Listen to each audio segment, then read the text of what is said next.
L'épître de Paul aux Romains, chapitre 6. Que dirons-nous donc? Demeurerions-nous dans le péché afin que la grâce abonde?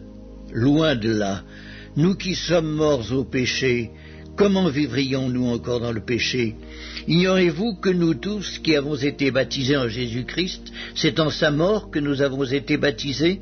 Nous avons donc été ensevelis avec lui par le baptême en sa mort, afin que comme Christ est ressuscité des morts par la gloire du Père, de même nous aussi nous marchions en nouveauté de vie. En effet, si nous sommes devenus une même plante avec lui par la conformité à sa mort, nous le serons aussi par la conformité à sa résurrection, sachant que notre vieil homme a été crucifié avec lui, afin que le corps du péché fût détruit, pour que nous ne soyons plus esclaves du péché, car celui qui est mort est libre du péché. Or, si nous sommes morts avec Christ, nous croyons que nous vivrons aussi avec lui, sachant que Christ ressuscité des morts ne meurt plus. La mort n'a plus de pouvoir sur lui, car il est mort et c'est pour le péché qu'il est mort une fois pour toutes. Il est revenu à la vie et c'est pour Dieu qu'il vit. Ainsi vous-même, regardez-vous comme morts au péché et comme vivants pour Dieu en Jésus-Christ.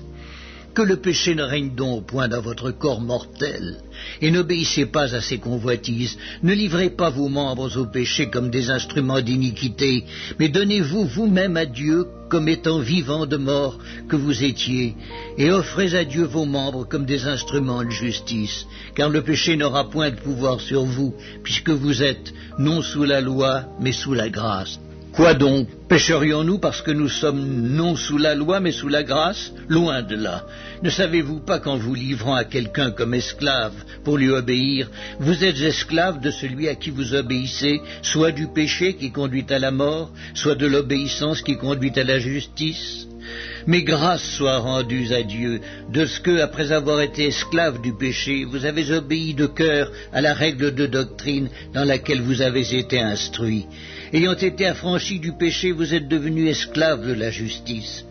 Je parle à la manière des hommes à cause de la faiblesse de votre chair. De même donc que vous avez livré vos membres comme esclaves à l'impureté et à l'iniquité pour arriver à l'iniquité, ainsi maintenant livrez vos membres comme esclaves à la justice pour arriver à la sainteté.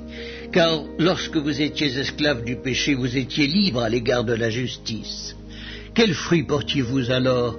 Des fruits dont vous rougissez aujourd'hui. Car la fin de ces choses, c'est la mort. Mais maintenant, étant affranchis du péché et devenus esclaves de Dieu, vous avez pour fruit la sainteté et pour fin la vie éternelle. Car le salaire du péché, c'est la mort.